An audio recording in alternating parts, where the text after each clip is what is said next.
everybody, this is Julissa. Thank you so much everybody for coming back to my channel. Thank you so much to everybody who is listening right now in the podcast. It is Sunday, September 28, 2025. I'm here to speak about the shooting that happened earlier today on a Sunday at a church, and also there was a fire also. Okay, so right now they're saying the breaking news is right now is that the death toll is all the way to 5 people, including the shooting. And it is so tragic, everything that happened. This happened in Michigan. I'm going to give you all the details, but I didn't even know that this was going on. I was in church earlier, but I didn't even realize that there was a breaking news about this church in Michigan. And it's just so sad because it's so sad because as we see everything that has been going on beginning of the month, right, with everything that happened, there's a lot more people who are seeking the Lord, trying to find a church and and find a place of worship, right? And for something like this to happen, specifically on the day that that place is basically packed, right? Because most churches meet on Sunday, right? It's so tragic. Apparently, they're saying that this man, this 40-year-old, drove his car through the building and then started, shooting, and then he set a fire ablaze. So a lot of people were trapped. Like I said, I'm gonna give you more details. So the main thing, guys, is that we need to keep everybody involved in prayer today. It's very crazy.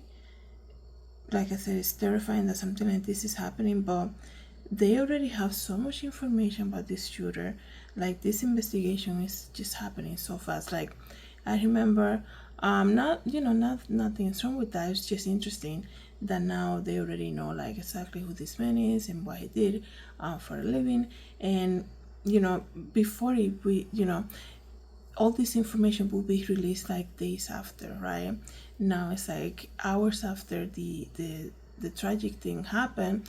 Now we have a whole profile of the person involved. So it's just interesting to say that. So it says here, you know what, the news are happening so fast, and this includes the details, right? Because I said I just learned about this happening today,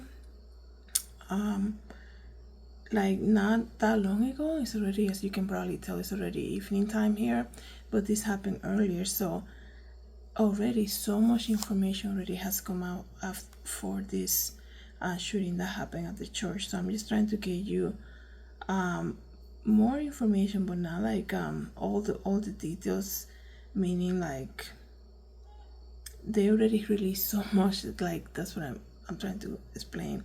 So it says here, Michigan church death toll doubles after search of charred building as police storm home of, it says here, he was an Iraq war veteran who planted 3 bombs and opened fire on hundreds. The images of the building burning is very, wow, it's so crazy, guys. This is the first time I'm looking at this right now. I don't think I'll be able to put photos, but this man had this whole thing planned out, right? I mean, I didn't even realize this fire was so big, right? Because you will expect, I think, if you think about it, like this man, they say he drove his car to the building, like immediately authorities will be called, right? And then how fast can this fire spread, right? I understand it does spread very fast, but wow. So let me just continue to read.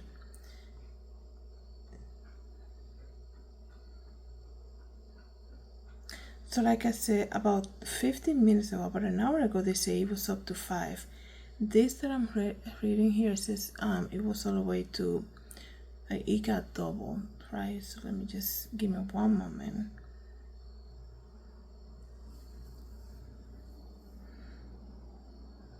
So it says here, 4 churchgoers have died and at least 8 people were injured, and others potentially unaccounted for after a gunman set fire to a Mormon church in Michigan and began shooting at congregants. The shooter, who was killed by the police at the scene, has been identified already as 40-year-old Iraq War veteran Thomas Jacob Sanford. It says here, the shooter was also killed by the police at the scene, and he opened fire to hundreds of people, including children, who had gathered at the service of the Church of Jesus Christ of Latter-day Saints in Grand Blanc about 10:25 on Sunday, right?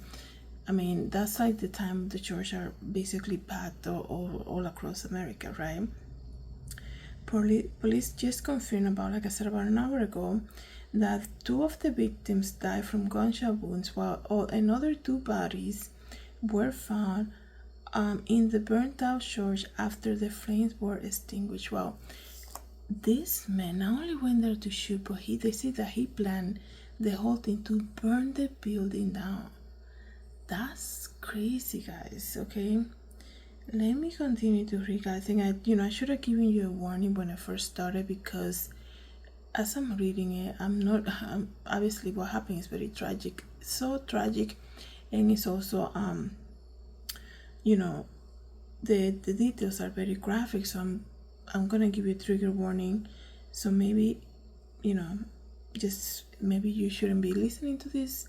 I'm gonna try to be I'm gonna try to not say like everything exactly as I read it here, just because of the details, they can get very graphic. So it says here, authorities admitted that there are an unknown number of churchgoers who remain unaccounted for and have asked families who are still missing loved ones to get in touch with them. This is at 8 p.m., like about an hour ago, Sunday evening. They still have people who are not unaccounted for. The church has not just been entirely clear, and first responders are still searching for bodies. The shooter Sanford, allegedly used accelerant of some sort, right, to be gasoline before he lit the church on fire. Authorities confirmed they had located explosive devices, but would not confirm whether they were used to start the blaze. Let me just see what else here. Police is not saying any potential motive. According to his Facebook page, they're saying here in this article that he has a wife and kids and has served in Iraq he served in Iraq 2004 until 2009.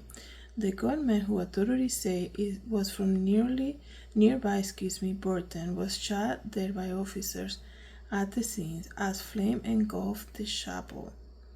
7 victims remain in stable conditions in the hospital, and at least 1 person is in critical condition. Police are also saying extraordinary acts of heroism within the church, revealing congregants risked their lives to shield children from what was happening.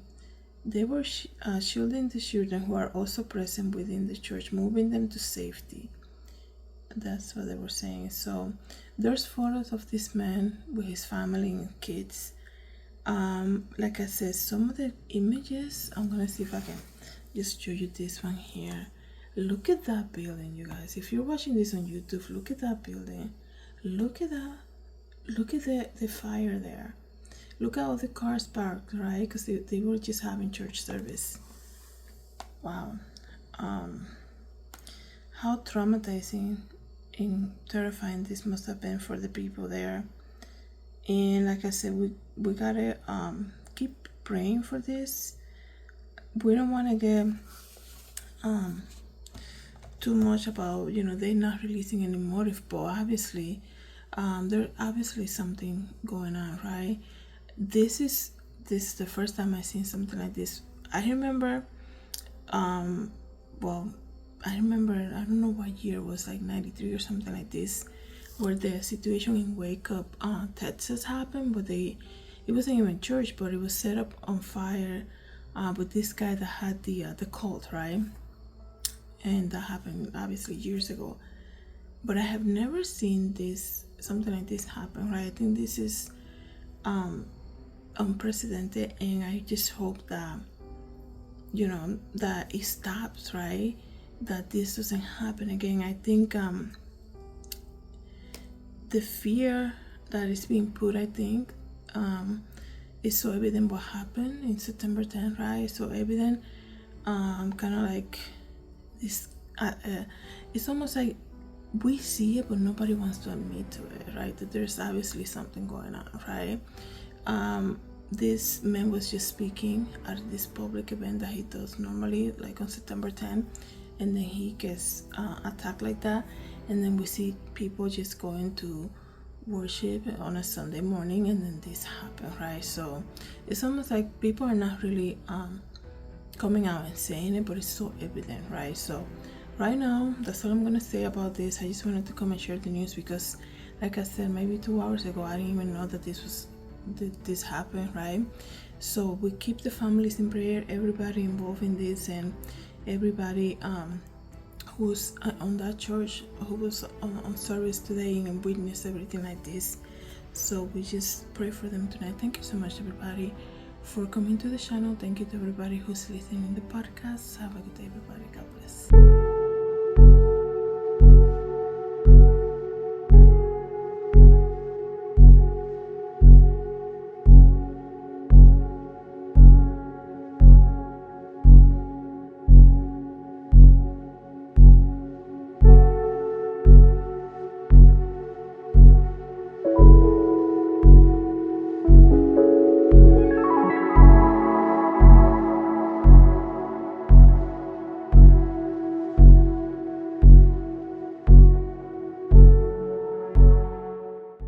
Hi everybody, this is Julissa. Thank you so much for coming to the YouTube channel. Don't forget to share, like, and subscribe, and I hope to see you in the next video. Have a good day, everybody. God bless.